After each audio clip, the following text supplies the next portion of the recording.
The first mistake is not working out the muscle groups. Number two is actually focusing on eating more. And our third point to the physiques that people make mistakes on is the timing, proper timing of nutrients. What's going on, YouTubers? Hope you're doing really well. On this episode, we're gonna talk about 3 major mistakes that individuals make on the carnivore keto diet as far as physique building goes. And these are probably mistakes that a lot of people make on most diets. So these aren't necessarily purely to carnivore keto, but I see them all the time. When I think about physical health and I think about mental performance, obviously the core thing is getting our health right, getting our metabolic function, getting our metabolic flexibility, reversing any disease, lowering our body fat. But when we're talking about getting to a physique and having confidence and strength and power, and we're talking about actually building a physique that fills out athletic wear, makes you feel just like confident, and builds muscle mass that allows you to have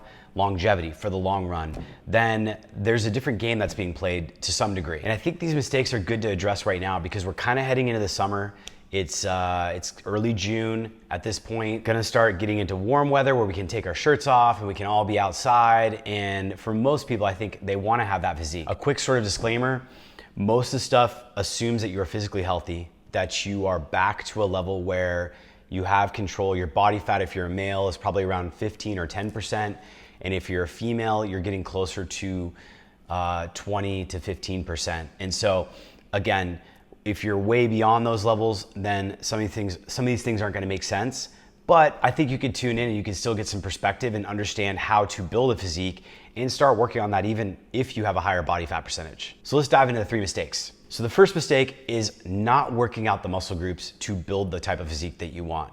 And this is kind of a blanket thing across the board.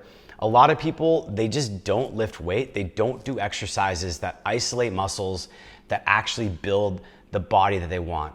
For women, they tend to want to have a bigger, rounder butt. For men, we tend to want to have rounder, broader shoulders, a bigger, fuller chest, have more of a tight core, and typically we want to have strong legs and things like that. I think these are both kind of things that in general most people want to have, but a lot of people will complain and say that I don't have a full enough butt. And then you ask them, how many squats are you doing? How many hip thrusters do you do every week? And they're like, what are those? And I have to go there and scratch my head and go, okay, so you want this part of your body to have a fuller, more dense muscle tone and larger muscle mass, but you're not actually working those parts of your body. Seems like common sense, but I do think this is also really important for longevity. When you wanna have strength, when you wanna have a physique that takes you into your 50s, 60s, 70s, 80s, and 90s, you wanna be able to stimulate hypertrophy and actually grow the muscle mass in your body so that you have muscle to prevent injury, to be more metabolically adapted, to handle more carbs, to overall just be optimized. And here's the general rule of thumb. You've got to lift and focus on those areas. So if you're looking at your butt, you're talking glutes, hamstrings, squats, deadlifts, hip thrusters, single leg lunges, things like that are really gonna activate all the lower posterior chain in your body. You need to be actively doing those types of lifts on a regular basis. We're talking 2 to 3 times a week. And if you want size, you have to add weight. And the same thing goes for men. If you want to build a fuller chest, broader shoulders, you have to think about wide shoulder flies. You have to think about front shoulder flies. You have to think about shoulder pressing. You have to think about upper chest, incline bench pressing, decline, flat bench pressing. These all recruit and build the muscle mass that kind of wraps around your upper frame to give you the muscle mass that you need to sort of showcase and fill out where you want to be. When you're lifting, I don't think you have to go crazy. I think you can lift at 80% of what you can max handle or 70% of what you max handle and still get phenomenal mass and growth in that physique build. The thing is, you generally want to lift at a heavier weight and lower rep count to build mass. If you want to tone, you want to lift at a lighter weight and just do more reps. And we're typically talking about getting between the 6 to 8 rep range. So if you're doing squats to build your booty, you want to be doing 6 to 8 reps. And you want to feel like by that 8th rep, you're really getting a good burn. If you are doing bench press, it's the same thing. You don't want to throw a bench press up there and not even feel the burn until you get to 12 or 13 reps. That's just not going to recruit mass. That's going to build more of a toned physique. And again, when we're talking about building a physique and adding muscle mass for all those benefits and the aesthetics, we want to focus on heavier weight. The other thing to think about is time under tension. So time under tension means that you have your muscles more strained for longer periods of time. They're experiencing tension through your lifting process, whether you're squatting, lifting, whatever kind of lift you're doing. And the general rule of thumb is eccentric, negative, meaning like if you're doing a squat, as you go down versus when you come up is where you're going to be able to maximize the tension. And you want to go slower on your negatives. That's going to prevent you from lifting as heavy a weight. It's going to expose much more of your muscle group to a longer period of tension and allow your muscles and signal to your body that it needs to recruit more muscle mass there and to grow it. So think about movements where you want bigger muscle mass, like your shoulders maybe, or your chest, maybe in your butt as well, where you want to do squats. Think about lifting heavier weight and slowing your negatives, and also making sure that when you get to that 6th or 8th rep, that you start to feel like you're at a point of failure on that first set. Again, focusing on form, that is super important. You want to think about where in your body you're activating muscles. If you're lifting bench press, you can use your triceps, you can use your shoulders, and you may not even activate your chest. You have to really pinch your shoulders back and really imagine as you push through that you're kind of tightening up your elbows and your overall arms so that you're actually activating your chest and utilizing and hitting that muscle group. So it's a lot of that focus. And I got a lot of this from people like Mike Thurston and actually from Arnold Schwarzenegger when I was reading his book, Total Recall, his biography. And the idea here is that, again, where your mind goes within the body as you're doing the reps and sets is going to allow you to really activate that muscle. Sometimes you don't even need a lot of weight to activate that muscle, but just by using your mind and focusing on that movement and thinking about where you're moving the muscle and which muscles you're actually moving, you can get a really good, powerful pump and burn to activate growth and stimulate strength gain in that part of the body. People tell me all the time they want a different physique, but then they don't spend any time thinking about lifting and focusing on that part of their body. And you have to do that. And I think I would argue that lifting heavy weight is really valuable for your hormones, for your overall body mass. It is something that builds longevity into you and really makes you a stronger person physically, emotionally, and is really vital for health. So I kind of disagree with people who don't do heavyweight training, in the sense that I think it's important to think about longevity and strength training and gains there. And again, I'm not advocating that you have to go hardcore or risk injury, but I am advocating that it should be a part of your regular routine. You don't want to be unfamiliar with it. And I think especially as you get older, it's important to kind of maintain this. Let's go to the gym, let's get some pumping in, and let's see what we can do.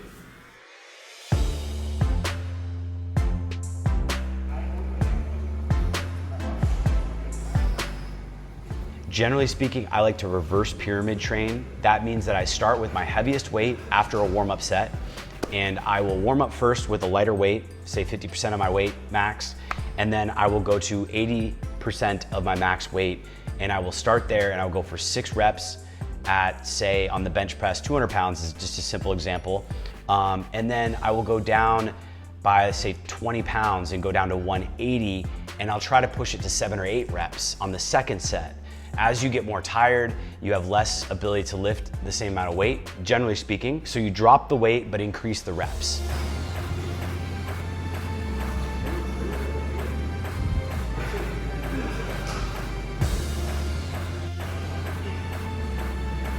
And so you want to get the heavy weight out of the way early while you're fresh to recruit that maximum amount of muscle sort of stimulation, but then you can step down. So I'll do 4 sets, 4 to 5 sets on the bench press.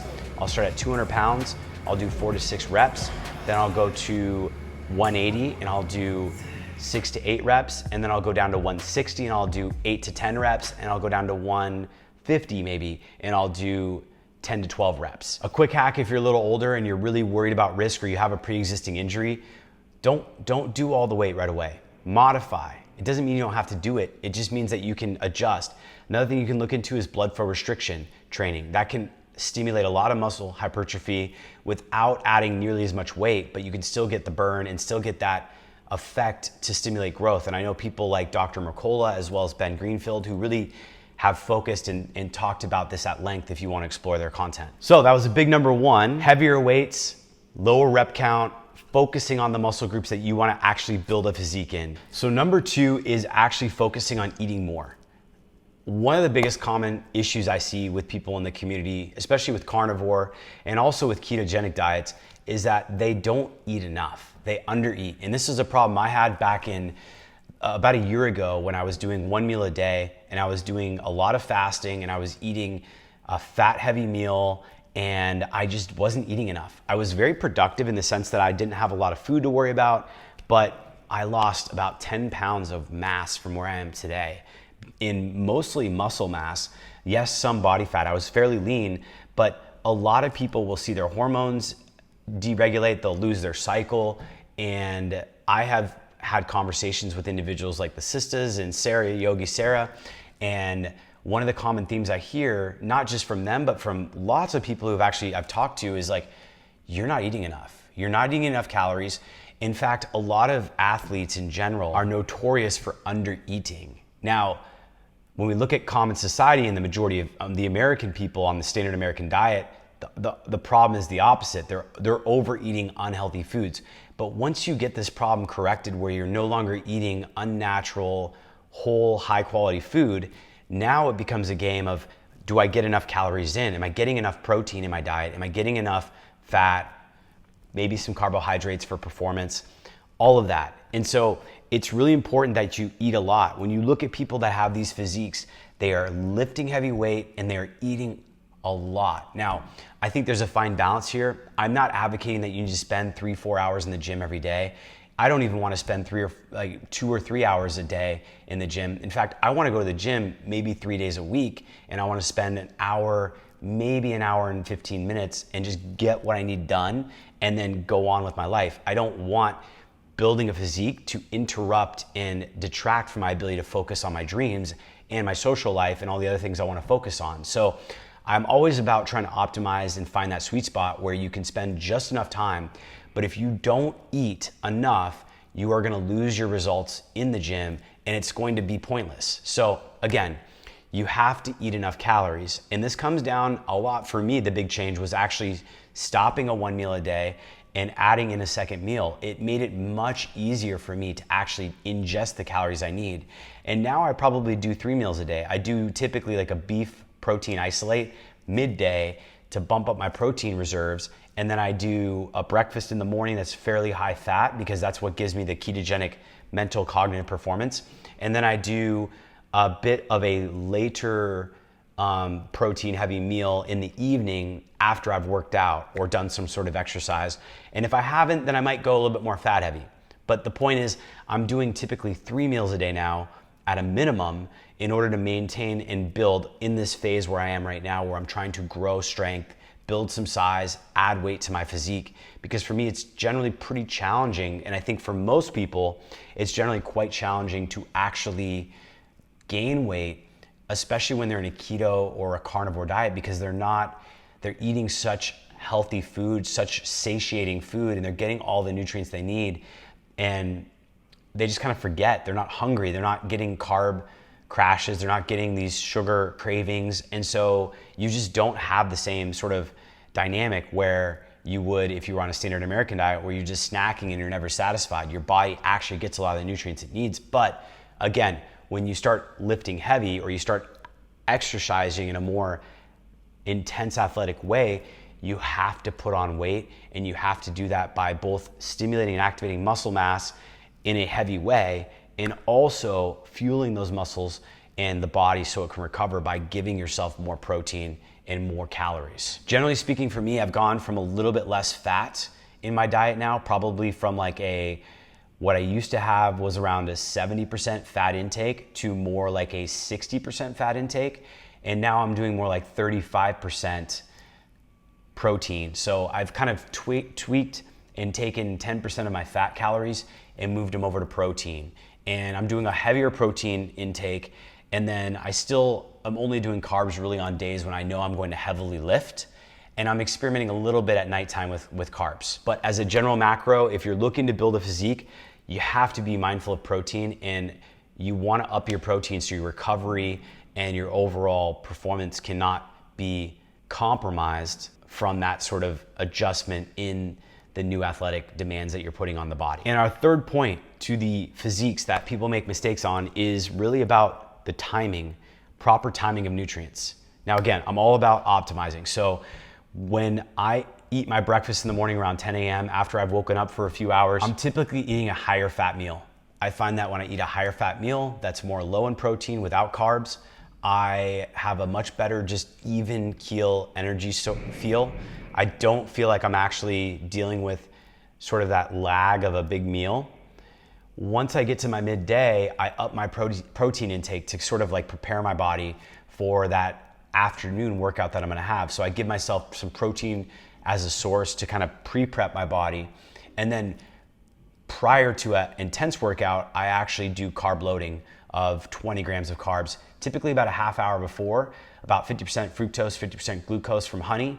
And then right before the workout, another 20 grams, 15 to 20 grams, just prior to the workout. And then as I mentioned in the last video, I'll add in exogenous ketones to sort of keep a bit of a keto feel to my overall energy and allow me to kind of snap back into ketosis, and it gives me more energy through the workout as well. Some people like to work out in the morning. I personally have found that it's not as beneficial or easy for me to do that.